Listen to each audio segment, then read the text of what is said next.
ओम नमः शिवाय। महीपादाघात व्रजति सहसा संशय पदम। जो पुष्पदंत है भगवान शिव को ईश कह करके पुकार रहे हैं। ईश मतलब आप मेरे इष्ट हैं, मेरे सर्वस्व हैं। और वो क्या कह रहे हैं भगवान से कि जब आप तांडव करते हैं तो उस समय आपके पैरों के आघात से पृथ्वी अचानक संशय को प्राप्त होती है।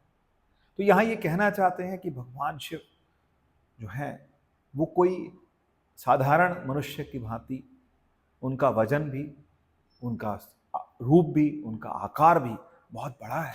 क्योंकि यहाँ पर ये बताने की कोशिश की गई है कि उनके पैरों के आघात से पृथ्वी जो है वो संशय को प्राप्त होती है। और यहाँ एक बात और निकल के आती है कि भगवान पृथ्वी पर ही हैं। हाँ, भगवान पृथ्वी पर ही हैं और हमारे जो कैलाश पर्वत है वहाँ पर भगवान हैं। और भगवान शिव जो हैं जब वो तांडव कर रहे हैं तो उनके तांडव से पृथ्वी संशय को प्राप्त होती है। होना भी बनता है, क्योंकि जब भगवान इतने बड़े रूप के साथ प्रचंडम प्रकृष्टम प्रगल्भम परेशम अखंडम अजम, तो भगवान जो हैं अखंड हैं। और जब वो पृथ्वी पर चोट मारते हैं तो पृथ्वी संशय को प्राप्त होती है कि ऐसा क्या होने जा रहा है पृथ्वी पर। और उसके साथ साथ जो आकाश मंडल है, उससे आगे जो कहते हैं आकाश मंडल के जो ग्रह नक्षत्र और तारे हैं वो आपके घूमते हुए भुजदंड, जब क्योंकि आप जब नृत्य करते हैं, जब आप तांडव करते हैं, तांडव भी हम जानते हैं कि तांडव दो तरह का होता है। एक आनंदमय तांडव होता है और एक जो होता है संहार का तांडव होता है।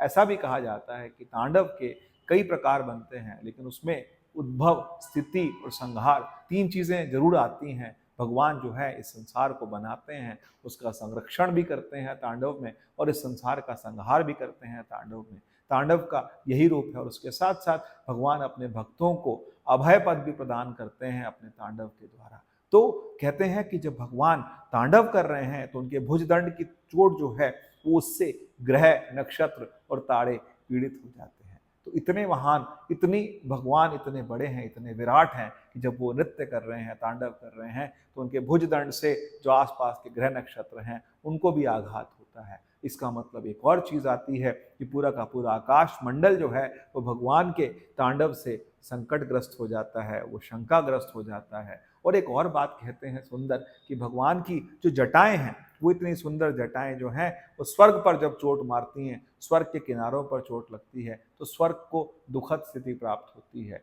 तो दुखद क्यों होती है? क्योंकि स्वर्ग जो है वो सिर्फ भोग के लिए है, लेकिन भगवान शिव की जटाएं जो हैं, भगवान जब अपने स्वरूप में आते हैं, क्योंकि हम भगवान का ही स्वरूप हैं, हम भगवान में ही हैं, लेकिन जब भगवान अपने इस प्रलयंकारी स्वरूप में आते हैं तो उस समय सबको दुख होता है। और उन्होंने बाद में कहा हो क्यों ना, क्योंकि जो श्रेष्ठ पुरुष हैं, जो इस बड़े संपत्ति वाले पुरुष हैं, उनके किसी भी काम से छोटे लोगों को विक्षोभ होता है। बिल्कुल बड़ी बात है, क्योंकि जब वो बहुत बड़े हैं तो उनके हर एक कदम से, हर एक चीज से पृथ्वी को भी, आकाश को भी, वायुमंडल को भी, स्वर्ग को भी, ग्रह नक्षत्रों को, सबको, क्योंकि भगवान का नृत्य होता ही है। ओम नमः शिवाय।